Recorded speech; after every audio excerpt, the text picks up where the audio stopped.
Hello. Welcome to the latest installment of the Health Storytelling Author Q&A series for 2022 and 2023. I'm Maryn McKenna. I'm a journalist and author and senior fellow in the Center for the Study of Human Health at Emory University. I'm the curator of this series, which makes me your host as we undertake our third year of author conversations. In a moment, I'll introduce you to our guest in this episode, scholar Jim Downs, and his enlightening and disturbing book, Maladies of Empire: How Colonialism, Slavery, and War Transformed Medicine, from Harvard University Press. But first, let me tell you about the rest of this year's series. At least once a month, during the academic year, we invite writers whose journalistic or academic books examine health, the science and history of health, and health's intersection with society. This series of conversations is sponsored by Emory's Center for the Study of Human Health and Emory College, and co-sponsored by the Georgia Center for the Book, an affiliate of the Library of Congress. It's live streamed on YouTube, Facebook, and Twitter, and archived on YouTube. Here are the authors appearing in this season, fall 2020. In September, I spoke to journalist Rachel Gross for Vagina Obscura, an anatomical voyage, published by W.W. Norton. Tonight, we have Dr. Downs and Maladies of Empire, published by an imprint of Harvard University Press. And next month, on November 29th, I'll host Stephen Thrasher, whose The Viral Underclass: The Human Toll When Inequality and Disease Collide is published by an imprint of Macmillan. One final note, this is a live event. You can interact with us, and we encourage you to do that. If you want to ask a question, please comment on any of the platforms where you are watching us, and our producer, Stefan Kaplan of Spin It Social, will make sure we see what you've said. Do note that I'll turn to your questions in the second half of this 60-minute live stream, but you can put your questions in at any time and we will see them. And now let's turn to our book for today and its author. Dr. Jim Downs is at Gettysburg College, where he's the Gilder Lehrman National Endowment for the Humanities Professor of Civil War Era Studies and History. His previous books are Sick from Freedom, African American Sickness and Suffering During the Civil War and Reconstruction, and Stand By Me: The Forgotten History of Gay Liberation. He's been the editor of 4 anthologies and is the co-editor of both the History in the Headline series at the University of Georgia Press and Voter Suppression in U.S. Elections. He's widely published in the mainstream media, including in The Atlantic and The New Yorker. Jim Downs, thanks for joining me here. Thanks for having me. So, being a journalist focused on epidemiology, I am really eager, if a little trepidatious, to talk about the extraordinary and challenging ideas you surface in Maladies of Empire. But I'd love to begin the discussion by talking for a moment about you and about how you came to do this work. You dedicate the book to one of your mentors, but what struck me is that you also dedicate it to past generations of your family, and you talk about what those ancestors mean to you. You say, "For my mother's maternal grandfather, who cut off her hair and sold it so her children could eat, and who passed along to me the power to persist. And for my mother's paternal grandmother, who was born with a veil over her face and healed her son's wife by chanting prayers, who passed along to me the power to see." I would love to hear you say a little more about these haunting stories and why they're meaningful to you. Wow, so that's really going to kick it off on a different note. Okay, so I would say that as soon as I wake up in the morning, I pray in Hebrew. I pray 3 times a day. I'm a spiritual person. And so when I'm doing research, I'm thinking always about the sources that I'm reading. I'm always thinking about how to interpret the sources, but I never feel that I'm completely alone. And I feel a spiritual guidance from my ancestors, from my family, that's always with me. And a lot of times doing work in the archives can be isolating. It's not that I hear voices in my head, but I can give a quick example, which was I got to London. I was on a red eye. I got to the Wellcome Institute in central London. I went to the rare books room. I decided to go up and request the documents I wanted to see, and they wouldn't be ready for 2 or 3 hours. So it was time for me to grab a latte, a big piece of chocolate cake, and just relax. And I heard, like a voice. I just said, well, let me just look around the open stacks. And I opened up a book and I found a document that blew my mind. It was a document by the 1846 by a British doctor who went to Cape Verde and included a detailed account of enslaved and colonized people describing illness. And I was incredulous. And so when I think about finding that source, I don't think it's because of luck. I don't think it's because of I was just smart. I think that I'm guided by the ancestors. I think that when I traveled to these places and I think about all of the work that I'm doing, and I think about my great-grandmother who during the Depression couldn't feed her children and had to cut off her hair. And I'm like, I'm tired. Like, I don't feel like doing this. I don't, I'm exhausted. And I think, bitch, you didn't do anything today. Like, you haven't worked yet. And so I'm reminded of my family who had to work really hard to survive, and that no matter how hard I work as an academic, and it could be hard, it's never that hard compared to what they did. And then the power to see, we all are reading, we're all engaged in a process of interpretation, but I feel that I'm able to see things that are a result of my training, but are sometimes beyond the training. And so I feel that presence, and that's always been with me. And I put it in there to be evocative, and I put it in there because, to be quite honest with you, Maryn, when I think about this book and I think about writing this book, it was what sustained me the most, and it's with me. And I can point to all of the academic people and all of this, but it's really part of that tradition, and really part of the fact that their struggle and experience allowed me to write and to be a scholar, and I wanted to name that. So that's it. You were the first person to ask that. I thought I was going to get hit with like tons of, like, when I put it in there, and no one's really ever said anything to me about it.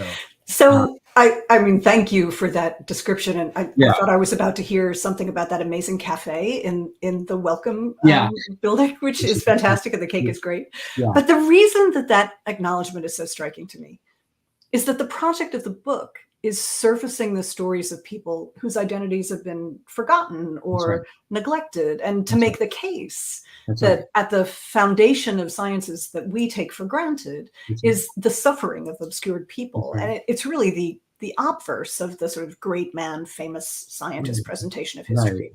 Right. And so I would really love to hear you talk a bit more about sort of how you came to that, and how you managed really, as a researcher, to recover these lost stories. Right. So I'll just elaborate a little bit more on this one. I've always been interested in the history of medicine. I've always been interested in illness, my dealt with illness in my family, my grandparents, etc. And then my mother tells me this story that my grandmother was probably suffering from some version of postpartum, and her mother-in-law went up there and wrapped towels in her and basically chanted all of these prayers, and like that she was fine. And I thought, that story is not in the history of medicine. Now, we can talk about, there's books about folk medicine, there's book about healers. It's not completely uncommon to a certain group of people. But as a historian, I'm always interested in the people who appear on the margins, the people whose stories have not been recorded, but have definitely both contributed to medical knowledge, but have also been there in the past. And so the acknowledgement, or the dedication, was to evoke that, because it does, and you very beautifully and insightfully captured the point of the book, which is to say that, there's a question that doctors are asked all of the time. Actually, I was just in Nebraska, and this physician was teaching medical students, and he asked them, is is medicine a practice or a science? And the students all said it's a science. And to me, it's a practice, and it's a practice that results from clinical interactions with patients. And yet the stories that we've often heard are the stories of the doctors, and yet patients make visible illness. Patients tell us about sickness. I mean, so much about COVID, we can think about that. I mean, in the very early days of COVID, no one talked about the loss of your taste of smell and the loss of the smell and taste. And how did that happen? It happened because patients reported it, doctors didn't dismiss it, and then it eventually became part of the pathology. So for me, that's central to medical knowledge. And so what I was interested in as a historian of slavery was the extent to which slavery as an institution helped to contribute to ideas about science. Now, among my colleagues who study slavery, there's a huge move about how slavery helped to advance capitalism and help to build the nation. And that's resurrected old debates from Black Marxists about 50 to 75 years ago. But I was interested in thinking about how did the institution of slavery create certain types of environments that allowed for doctors to create this new branch of medical knowledge called epidemiology. And then in telling that, I didn't want to just make it as a story of, oh, wow, here are the other authors of medicine and science, but rather this is about struggle. This is about pain. This is about violence. This is about sorrow. This is about loss. And so it's about centering as much as I could from the surviving material, the stories of these people and making them the protagonist. It's really, I mean, it's fascinating, and thank you for immediately going to the mention of slavery, because that's what we're going to talk about next. But I want to remind people who are watching us that you can put your comments in at any time. If you are watching us on Twitter, that may be a little bit more challenging. The integration is not fantastic, but on YouTube or on Facebook, if you comment in any of those, we will see them. And I'm going to take the opportunity to adjust my lighting here because it's getting a little aggressive. I think that might be a little bit better. Okay. Yeah, there. All right. Now you can see my face and not just a glow. So it's your contention, abundantly supported by the research that you've done, that the social disruptions that are described in your title, colonialism, slavery, as you just mentioned, war, allow us to perceive disease in a way that society couldn't beforehand. Right. They bring groups of people together in confinement or in purpose-built environments. They deprive them of agency. They subject them to scrutiny. And the recording of that scrutiny forms the foundations of medicine and epidemiology. And that is provocative and disturbing. And I would really love to hear how you came to formulate this analysis.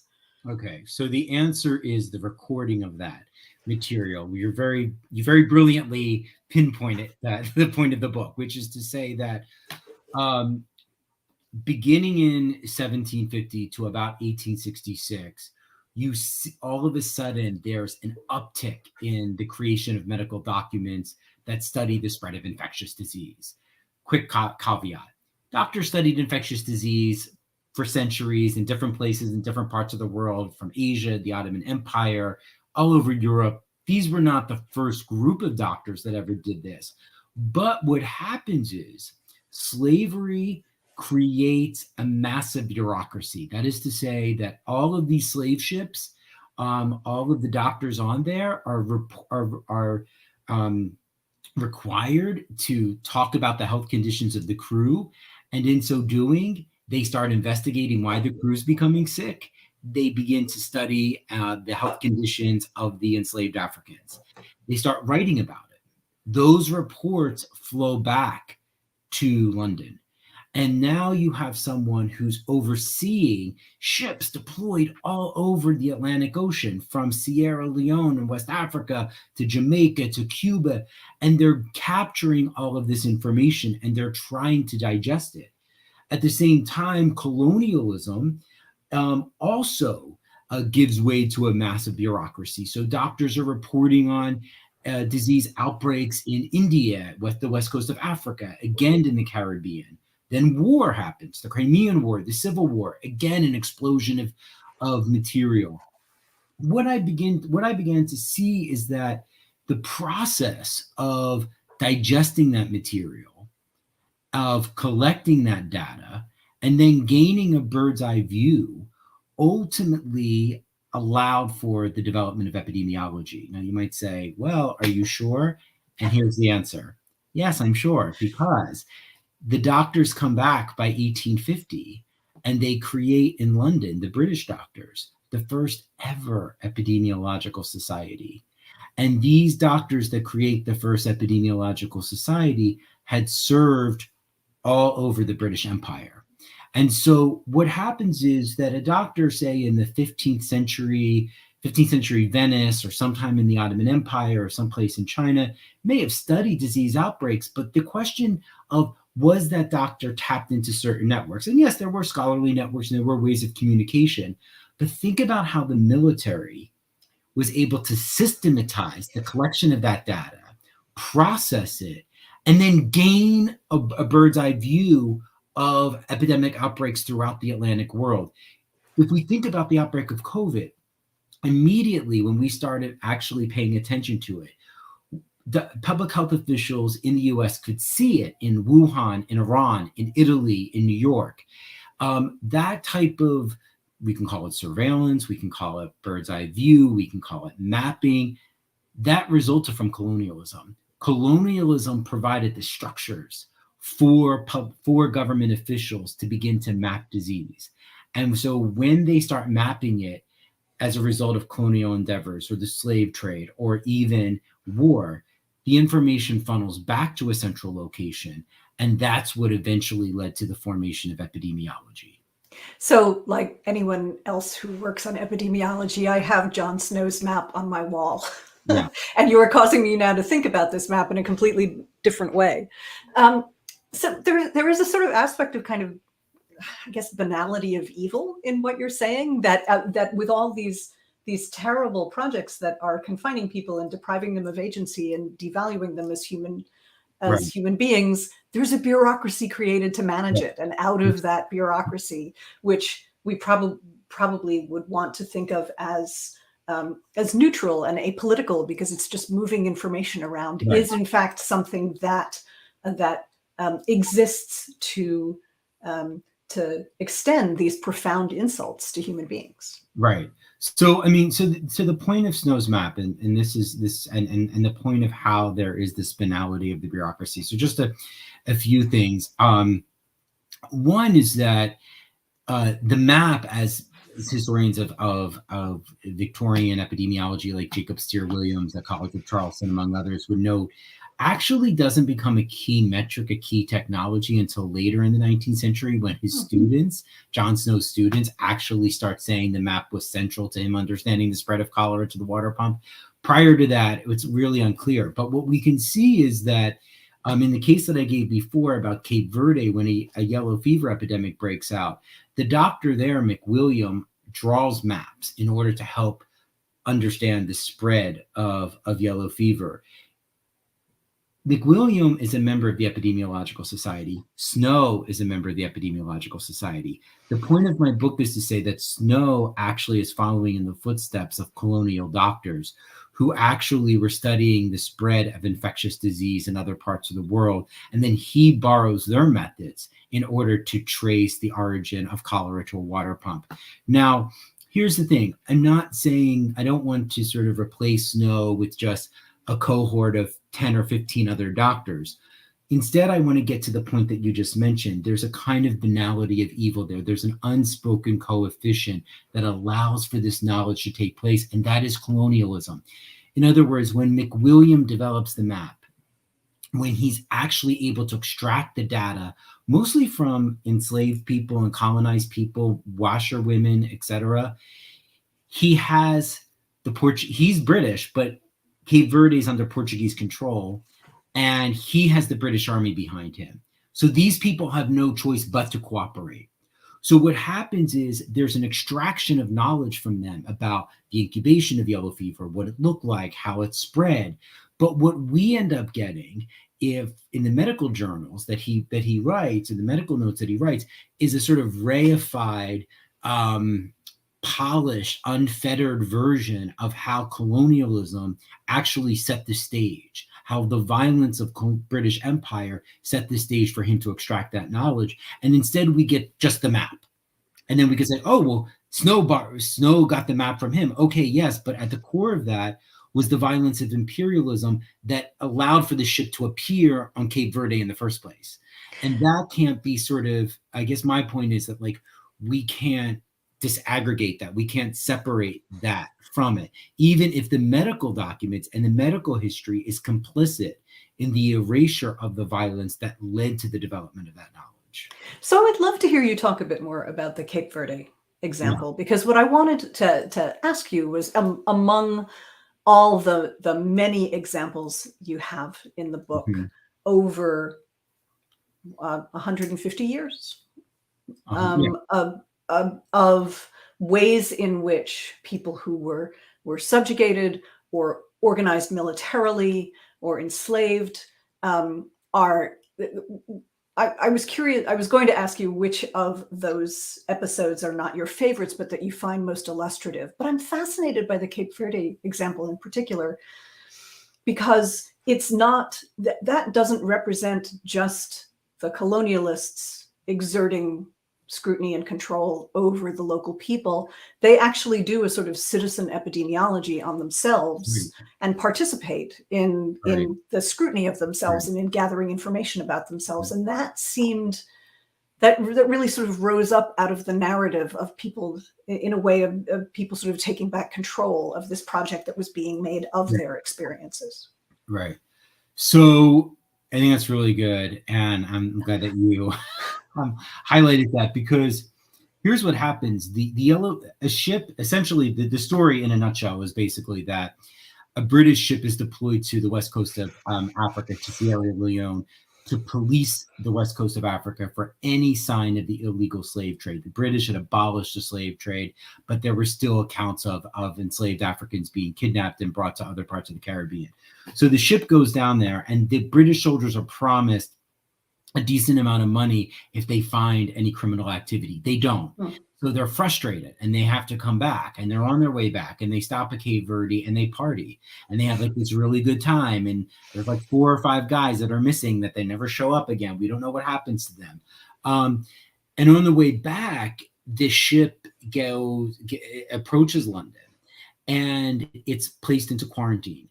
And this basically ignites this huge debate, because there are merchants that say, we absolutely can't quarantine this ship, because if we do, it's going to signal to all of our trading partners that we're infectious. And there are other merchants that say, if we don't quarantine this ship and they find out that we had an epidemic, no one will trust us, and thereby we absolutely must keep it, in under lockdown. So really quick footnote, this debate about public health versus the health of the economy did not develop for the first time at COVID. This is actually traced to the 1840s. So the British government say, we're going to send this doctor down who had already done an expedition in West Africa. He's going to investigate the origin of this epidemic and to see if it's actually contagious, because at the time there was an argument that if someone had a disease, then everyone they came in contact with was contagious, and that would justify quarantine. But there were a bunch of doctors who were anti-contagion, and they said, you know what, that's actually not true. And so these quarantine rules are Byzantine and they're too harsh. And so this leads to an investigation. And so you could see the lead to epidemiology. When the doctor arrives there, as you described, these people had already performed, as you described, a kind of citizen epidemiology. They thought about the spread of it. They thought about the disease. They thought about where it was, what it looked like. And so here is a really important point. The doctor is basically crystallizing their knowledge production. He's codifying their knowledge production. It's not that they had already come up with all of the ideas. It's he's translating it and publishing it as his story. And so for me, talking about them and centering them in the narrative was absolutely key. And just one last sentence about this, because I found this case, I love this case. Other historians have since looked at it, and they don't censor the experience of the washerwomen. They tell the story purely from the vantage point of the doctor. So it's really about how you interpret the sources and who you cast as the protagonist in the narrative. So the thing that's extraordinary to me about that story is precisely that the Cape Verde residents, get to speak for themselves. At least they are speaking to the person who's collecting the information. Okay. But there are other people who are sort of the subjects of story in your book who never get to speak for themselves. And it was chilling to me in the first chapters to hear about that infamous image of the packed hold of a slave ship. Right. That we've all seen, that has become iconic as an image of the Middle Passage, and how that actually is connected to chemistry and to ventilation and to the dawning understanding of the importance of oxygen. Would you talk for a minute about that? Right. So the illustration is sort of iconic and used by British abolitionists to sort of to show the brutality of the Atlantic slave trade. What I discovered was, long after the transatlantic slave trade ended, long after slavery ended, by the end of the 19th century, doctors in British journals were pointing to that case in order to prove the necessity of oxygen, ventilation, and air supply.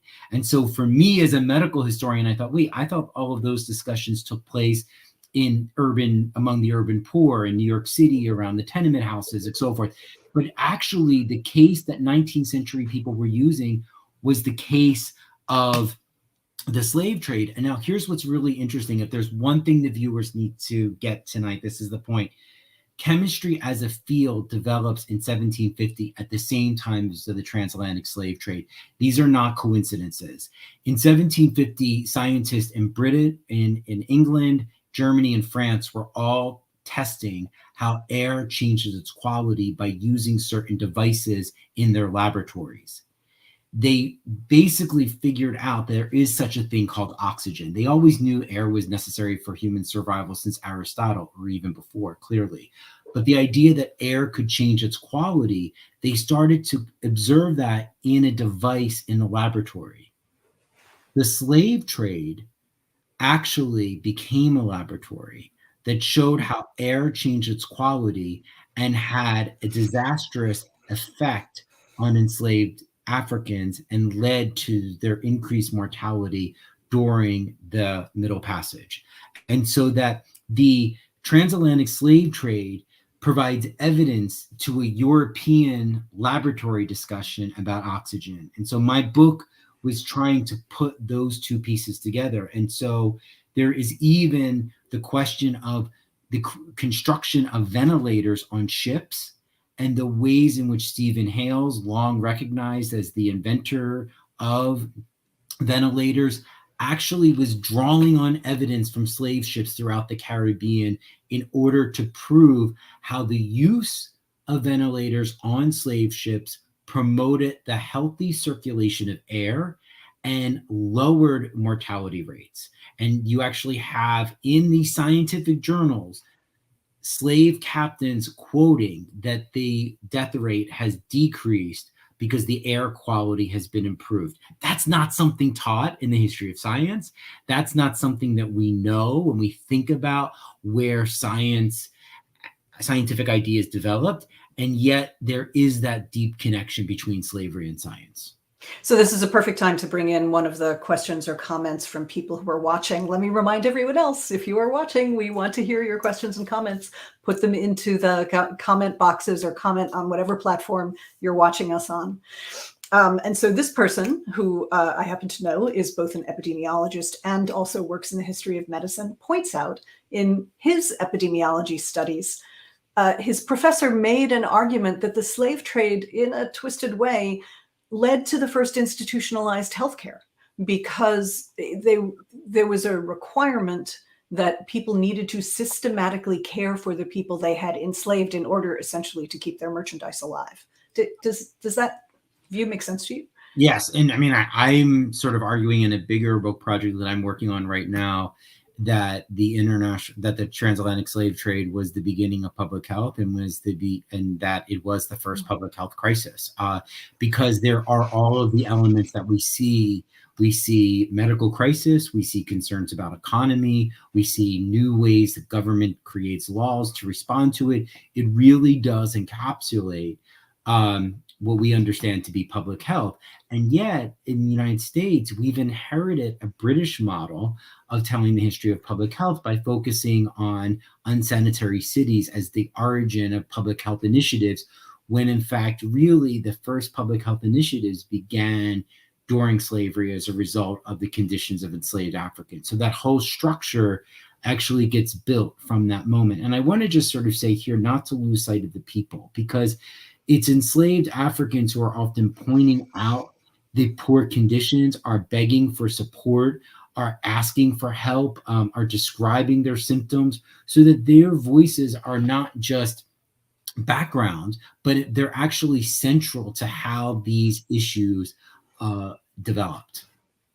So another person who is watching wants to talk a little bit more about air circulation and miasma theory, and asks, what sort of fallacies existed during the time of the slave trade in regard to how diseases are spread? And to what, I'm going to twist her comment a little bit. She asks, were these fallacies motivated by prejudice or hysteria? But you talk in the book about how, particularly in US systematized public health, Right. As it's emerging, as opposed to the British, that there's a specific sort of assignment of responsibility for their own condition to people who are enslaved or otherwise minoritized. Right. So there's a bunch. I mean, there's definitely, I kind of reacted because I was like, oh my gosh, there's so much. So, I mean, it depends on each doctor. So I think that there's definitely arguments, and there's tons of arguments that other historians of slavery have pointed out, like Jennifer Morgan, among others, who basically have said that the people who ran these slave vessels actually understood Black people as a separate species. So there was this whole, and this actually leads to how race as an ideology develops during this moment, because as Morgan points out, they're pointing to the women, the enslaved women's bodies, and they're saying how monstrous they are and how different they are from the European standard types of female beauty and body type. And so that pointed to notions of racial difference. So that racial difference is actually informing their understanding about medicine and why they're becoming sick. There's supernatural forces. They're understanding the fact that they believe in a different God, that they don't clean themselves. There's all of these kind of stereotypes that they use to justify illness. But what I found striking was, because we know that, and other historians have documented that, was the move to investigate, that some of these doctors didn't buy that. They didn't buy they're a separate race. They didn't buy the argument that it's just a result of some supernatural force. Like Thomas Trotter in the book, they wanted to investigate. And they actually began efforts to sort of understand it, and they wrote about it. In fact, that Trotter comes up with a theory to cure scurvy by treating enslaved Africans at the bottom of the Brooks ship. I mean, this becomes a way to advance scientific knowledge. So my focus was more on how their work led to investigations that helped to provide the foundation for epidemiology as a field, even though there's many doctors and many people who also believe in arguments about racial inferiority. So I think this is a good point in time to pop in one more question from the folks watching us, which is more about your practice, about how you came to redefine epidemiology for yourself, or to take this wider view of epidemiology and its origins. Where does that begin? So it began really with this idea of me just trying to understand how doctors in the United States developed an efficacious protocol to prevent the further spread of a cholera pandemic in 1866.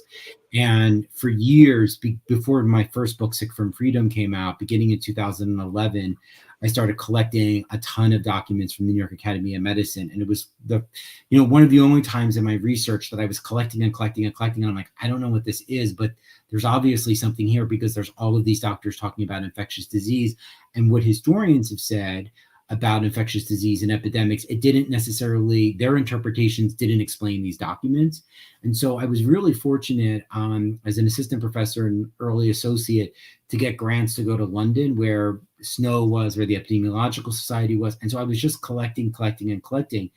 And it was in a seminar actually with Jennifer Morgan, who I mentioned, who does work on the transatlantic slave trade, that the sort of light bulb just went off, and I started to she was talking about numeracy and demography and what that meant for the slave trade. And I started thinking, wow, this is actually about the creation of a field. And so I was really going to just keep it as slavery and colonialism. And I didn't think war, it didn't fit in terms of the rubric of subjugation. But what happens is it becomes another setting that produces more bureaucracy and produces more studies. And so in the 7th chapter of the book, I think it's the 7th chapter, it's the one on the Confederacy, I'm reading a Confederate doctor, and he's actually citing all of these British doctors. He's citing the doctors from the slave trade. He's citing the doctors from colonialism. And so then it became really clear to me that even though he was writing during the war, that colonialism and slavery produced all of these studies that doctors were drawing on to help guide them through war, which was another, as you described, like disruption and transformation with populations of people, because this is the real thing that I'm interested in, which is, again, the study of population. And the study of population is relatively new in the 17th and 18th century. I'm sure there's going to be someone who does medieval history like, well, there's a study of population. I get it, but like the formal study of population is a relatively new phenomena in the 17th and 18th century. And as the historian Ted McCormick points out, that notion of population, again, can be traced to the slave trade, to colonialism, to all of these big social upheavals that are producing groups of people that get labeled as population. And so that's how, that's the way that I started thinking about it.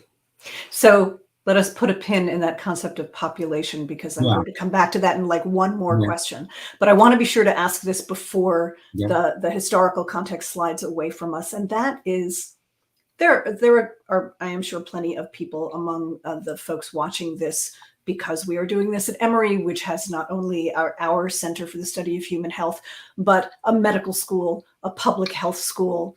How should we think about doing medicine and epidemiology now? What do we owe the people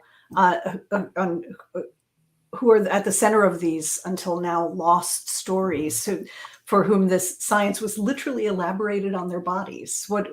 How do we honor that contribution, and how do we reframe our approach to these sciences? Yeah, so I think that part of it is just centering that story as the leading story. And part of it is that when things happen, like the public health outcome around COVID shows larger numbers of people of color suffering from COVID, or larger numbers of people of color suffering from HIV or monkeypox, it's always considered an aberration as a part, rather than as central to how public health has been done for so long. And we need to actually figure out what's happening in public health that has produced those types of outcomes, and stop treating them as sort of aberrant cases, but rather as part of a pattern. Because if we censor these kinds of stories that I mentioned in my book, then they provide a clearer context for what's happening in public health today, and to not see those cases as surprises. Like, people are like, wow, I'm surprised. You shouldn't really be surprised by that. I mean, part of it is developing a better sensitivity to how questions about labor and class actually produce, and obviously labor, class, and race produce these types of issues. And so that when we understand that, we can then better forecast why we're seeing such large disparities. So we have mentioned a couple of times and skated on past it, the COVID pandemic. And so now let's go there. Let's return to that. Okay. You were finishing this book, I think, since the book was Yeah. actually published in 2021. Yeah. You must have been finishing it as the pandemic was beginning. Yeah. How did that feel? How did you associate that with the work you were doing? And did it change your view of the work Well, you were yeah, doing? because I mean, like, I would probably have used the word epidemiology in the subtitle as opposed to medicine, but like when the title had already been decided, and epidemiology seemed too clunky, and everyone thought, people weren't going to know that, and now everyone knows at least one epidemiology, and everyone, Anthony Fauci's like a household name. Literally before 2020 he wasn't, so people didn't know what epidemiology was. I was able to sort of explain in the chapter on Cape Verde that those women were the first contact tracers, whereas before the pandemic people wouldn't have known that. I think that one of the things is about language, and it's about how we talk about epidemics, and this also comes through in my teaching.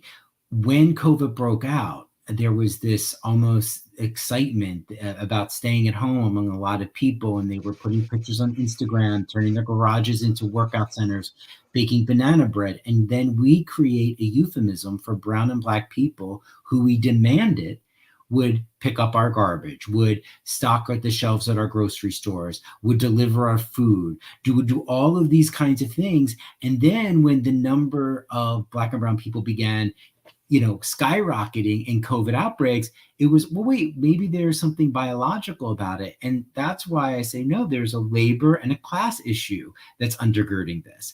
And if we really censor those issues, we would be able to have been a little bit more prepared to understand why COVID was breaking out in brown and Black communities, and not blaming those people, because they were blaming those people and saying all of these terrible things about them. And there were times, I was living in New York when the COVID broke out, and in March and April, there was no mask mandate. There was actually a debate not to use masks, that masks should be reserved for healthcare workers.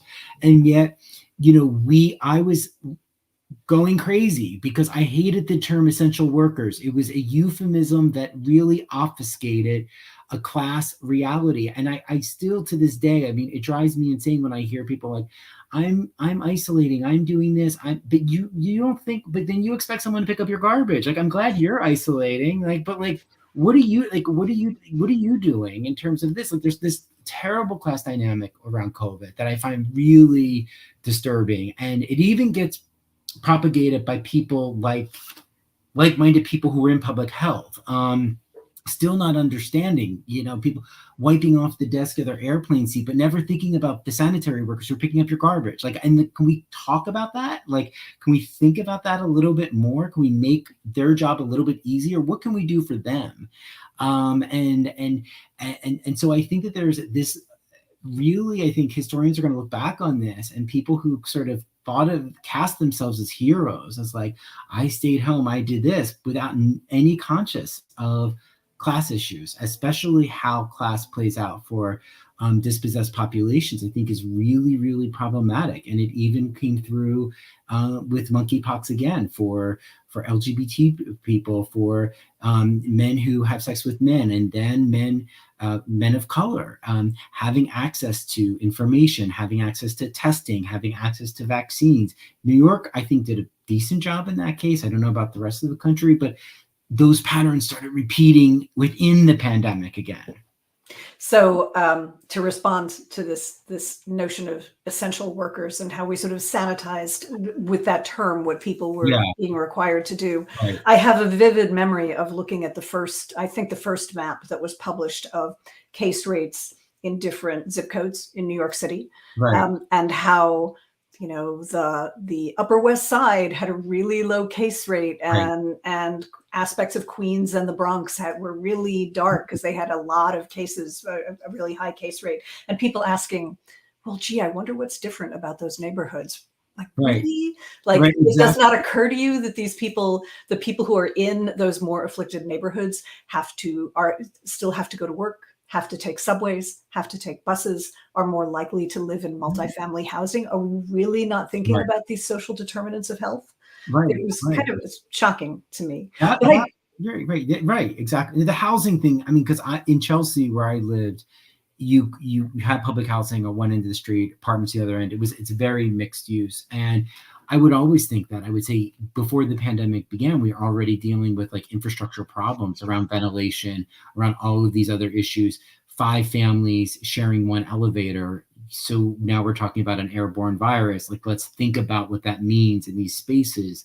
But then also what I found really inspiring was to go back to the Cape Verde story, which is the washerwomen were the first contact tracers. There were ways that if knowledge was provided and if access was given to women in those communities, particularly, I guarantee you, those moms knew who got sick and who wasn't sick. And yet then public health sort of said, it's Dr. Birx, it's Anthony Fauci. And I'm thinking those families know what the first signs and symptoms of someone who's sick. They might not have the technology of like, is it COVID? Is it this? Because they don't have the test. But I felt like there was also a way that some of that was sort of condescending, and how the contact tracing was actually happening, because it's been happening for a very long time among all kinds of people, and it's just making people feel empowered about it. And I think that was one of the things about COVID, was just empowering people and not making it such a mysterious, epidemic that kind of made people more horrified of it. So we keep coming back to the Cape Verde Yeah. example because though there are many, I think it's my favorite in the book because of the agency that those people showed on their own behalf. Yeah. But so to leapfrog back into the 21st century again, you also mentioned the monkeypox outbreak. Right. And the thing that fascinates me about the monkeypox outbreak is that here is a potentially, and at the moment in our society, actually stigmatized population, gay and bi men, who decided to take this outbreak into their own hands, to create activism around it, to do their own contact tracing, to do their own community organizing, to assail the government to get tests and vaccines out faster. And it's like a great historical echo of this 19th century effort that you describe. That's right. And so one of the things about it is that I started writing on it and trying to report on it at the end of May, and I was in contact with the science editor of the New York Times, and at the time she didn't even know that it was a big deal. Then 2 days later, she reread the pitch and she was like, "Wow!" And they didn't go with my piece; they went with somebody else's, and he's now Times 100 People of the Year. So congratulations, Joe. I'm happy for him. That would be Joe Osmond. I'm happy. He got it. He got it out there, and he's been doing really, really important work. So good for him. But one of the things that happened was that if you looked at the pathology of monkeypox, a lot of public health authorities were saying things like, it's a mild disease, don't worry about it. They were describing where the symptoms were. They were avoiding saying that sex could be a way that it was being transmitted. And then right after 4th of July, I remember reading on Twitter all of these anonymous profiles that were created by men who had sex with men that described in detail the symptoms. And it was their descriptions that became sort of popularized over Twitter that really mobilized a lot of gay men and men who have sex with men to actually start taking it seriously. And then that activism pushed, the government in certain ways. However, the government really was slow and still slow around the vaccination efforts. And I think there's still lots of problems with MPX. And but really the idea that patients were the ones who were describing how the virus was presenting, where it was presenting on their bodies, what it looked like, taking pictures of it, being brave enough to describe their accounts, giving people knowledge, because really the way that it presented, it could look like genital herpes, it could look like many other different disorders. And so it was pushing for it by gay men and showing how it actually manifested on the body, that we have a clearer pathology, even though today there's still debate, and there's debate around transmission. But we have to realize that one of the big problems with it was that the government really was slow in reacting to it, and was really slow in getting vaccines out. And one of the things that happened was that just even in the kinds of vaccines, the sub-Q vaccine versus the intradermal, the fact that they had to go from splitting one vaccine that was approved by the FDA to be used as a second dose was now being cut into 5 different parts. A lot of gay men and bi men and men who have sex with men are like avoiding doing that. And Joe, among others, is like are fighting to get back to the sub-Q vaccination, because it's not as painful and it's not as itchy. And so we really have to say that, like, gay activism was at the heart of a lot of this. So we're almost out of time. Yeah. So what I'm hoping you'll do, sort of to take us out, is that we are going to tell people to buy your book. but a lot of them may not have at this point and haven't yet read it. And so this is the opportunity to say, sort of like, not necessarily why people should buy it, but what about the book is important? What's the lesson or lessons, you can give us a couple if you want, that people should take away from this conversation we've been having? How do you want them to think differently about this medical history, or about the foundations of medicine and epidemiology, or about reframing their relationships to these sciences going forward? So I would say that all of the tools, most of the tools that are guiding us through the pandemic or through monkeypox, developed as a result of slavery and colonialism. Everything from data collection to mapping to contact tracing to interviews, all of those metrics developed as a clear result of doctors being confronted with the outbreak of infectious disease across a population and having to figure out how to control it, how to prevent it, and how to understand the cause of it. And so that epidemiology as a field can't be divorced from the history of slavery. It can't be divorced from the history of colonialism and war. And it's recognizing that in the creation of this branch of medical science, there is also violence, which is to say that violence allowed for military control and occupation, subjugation, and oppression, allowed for this data extraction.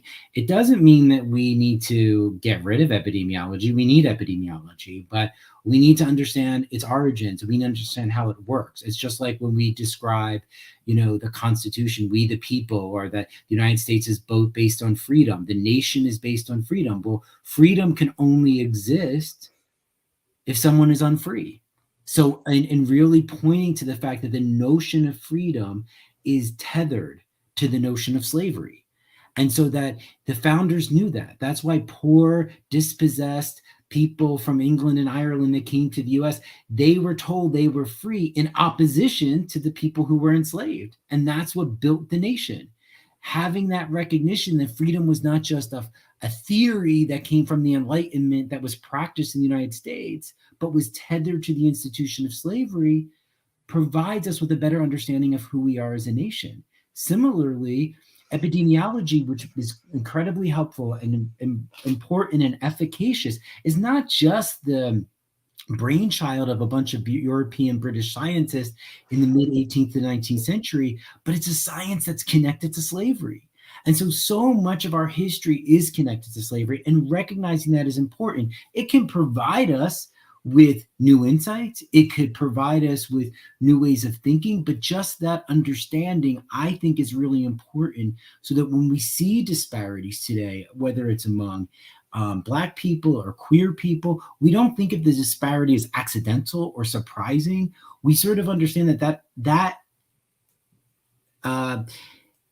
disparity actually led to the creation of a field. And that disparity actually led to the development of how we are basically trying to control both monkeypox and COVID. Thank you for that. And thank you for this conversation and for this really important reminder that of the roots of the sciences that we are engaging with, and the how essential it is to recognize those origin stories and enshrine them and keep them in mind and honor the people who provided the raw material for those Right. stories. Right. So thank you for coming to talk to us Right. about that. Thank you so much for having me, and thank you so much for making me part of this series and for doing this series, which is really terrific. So that's it for this edition of the Health Storytelling Author Q&A series. Please consider following Jim Downs on social media. You can see his handle there for Twitter, Jim Downs1, and buy his book, which is available at his publisher, Harvard University Press, on Amazon, of course, at IndieBound and bookshop.org, which link independent and small booksellers, and at or through, by order, your local brick and mortar bookshop. Please join us next month on November 29th, when Stephen Thrasher of Northwestern University will discuss the viral underclass, the human toll when inequality and disease collide. Until then, I'm Maryn McKenna. On behalf of the Georgia Center for the Book and the Center for the Study of Human Health at Emory University, and on behalf of Emory College, and from me, thank you for watching.